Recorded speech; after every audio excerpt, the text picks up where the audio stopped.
എവിടെ നോക്കിയാലും തിങ്ങി വളർന്ന കാട്.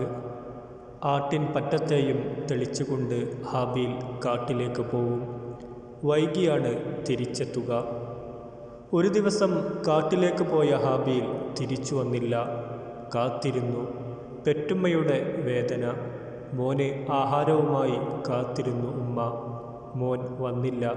ഭീതിയോടെ കാത്തിരുന്നു. ഏറെ കഴിഞ്ഞ് ഞെട്ടിക്കുന്ന വാർത്തയെത്തി. ഹാബീൽ മോൻ ഇനിയൊരിക്കലും തിരിച്ചു വരില്ല. പൊന്നുമോൻ കൊല്ലപ്പെട്ടിരിക്കുന്നു. ഭർത്താവിൻ്റെ മുഖത്തെ പുഞ്ചിരി മാഞ്ഞുപോയി. ദുഃഖം തളം കെട്ടി നിന്നു. ഹാബീൽ മോൻ്റെ വർത്തമാനം അതിപ്പോഴും കാതുകളിൽ മുഴങ്ങുന്നു. ഓർമ്മകൾ മനസ്സിനെ ഞെരിക്കുന്നു. മോൻ അള്ളാഹുവിനെ സൂക്ഷിച്ച് ജീവിച്ചു. ഓരോ വാക്കും സൂക്ഷിച്ചു. ഓരോ ചലനവും സൂക്ഷിച്ചു. സൂക്ഷ്മതയോടെ ജീവിച്ചു. തഖ്വ നിറഞ്ഞ ജീവിതം. അതായിരുന്നു ഹാബീൽ മോൻ.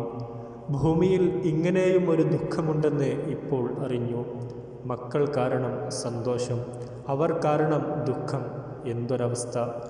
ഇതൊരു സാധാരണ മരണമായിരുന്നെങ്കിൽ സഹിക്കാമായിരുന്നു. അതല്ലല്ലോ നടന്നത്. കൊല്ലപ്പെടുകയല്ലേ ഉണ്ടായത്. ആരാണ് ഘാതകൻ? അതോർക്കുമ്പോൾ ദുഃഖം ഇരട്ടിക്കുന്നു. സ്വന്തം ഇക്കാക്ക ഖാബീൽ. ഇതെങ്ങനെ ഒരു ഉമ്മ സഹിക്കും? ഹാബീലിന് ഇക്കാക്കയോട് എന്തൊരു സ്നേഹമായിരുന്നു. എന്നിട്ടും ഖാബീൽ ഇത് ചെയ്തല്ലോ. ലബൂദയേക്കാൾ സുന്ദരിയായിരുന്നു ഇഖ്ലീമ. ഇബ്ലീസ് നോട്ടമിട്ട് നടക്കുകയായിരുന്നു. സുന്ദരിയായ ഇഖ്ലീമയെ വിവാഹം ചെയ്യേണ്ടത് ഹാബീലായിരുന്നു. ഇഖ്ലീമയെ വിട്ടുകൊടുക്കരുത്, അവൾ സുന്ദരിയാണ്. ഇബ്ലീസ് ഖാബീലിന് ഉപദേശം നൽകി. ഖാബീൽ വഴിതെറ്റിത്തുടങ്ങി. ഇബ്ലീസ് അടവുകൾ പലതും പയറ്റിക്കൊണ്ടിരുന്നു.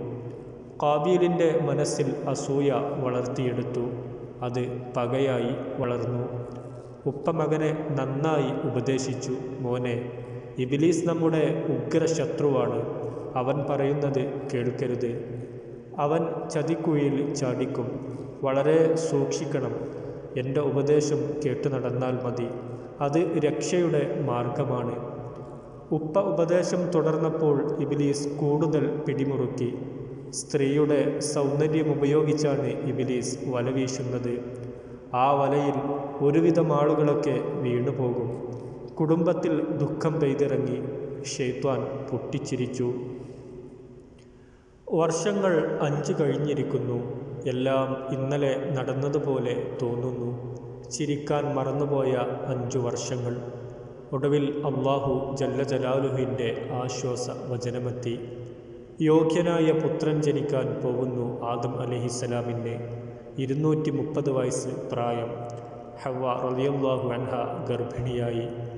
ആശ്വാസത്തിൻ്റെ കാലം വരികയായി. മാസങ്ങൾ കടന്നുപോയി. ഹവ്വ റളിയല്ലാഹു അൻഹ പ്രസവിച്ചു. ആൺകുഞ്ഞായിരുന്നു. ഈ പ്രസവത്തിൽ മാത്രം ഒരു കുഞ്ഞ് എന്നാണ് റിപ്പോർട്ട്. മറ്റെല്ലാ പ്രസവത്തിലും ഇരട്ടക്കുട്ടികൾ. കുഞ്ഞിന് പേരിട്ടു ഷീസ്. ഷീഷ് എന്ന വാക്കിന് പകരം എന്നാണ് അർത്ഥം. ഹാബീലിന് പകരം കിട്ടിയ കുട്ടി. ഉപ്പയോട് രൂപസാദൃശ്യമുള്ള കുഞ്ഞ്. കത്തിയരിഞ്ഞു നിന്ന കൽബുകളിൽ ആശ്വാസത്തിൻ്റെ തെളിനീർ വീണതുപോലെയായി. ദുഃഖത്തിൻ്റെ തീജ്വാലകൾ അണഞ്ഞു. 5 വർഷത്തിനു ശേഷം വന്ന ആശ്വാസം. ഇൻഷാ അല്ലാഹ് തുടരും.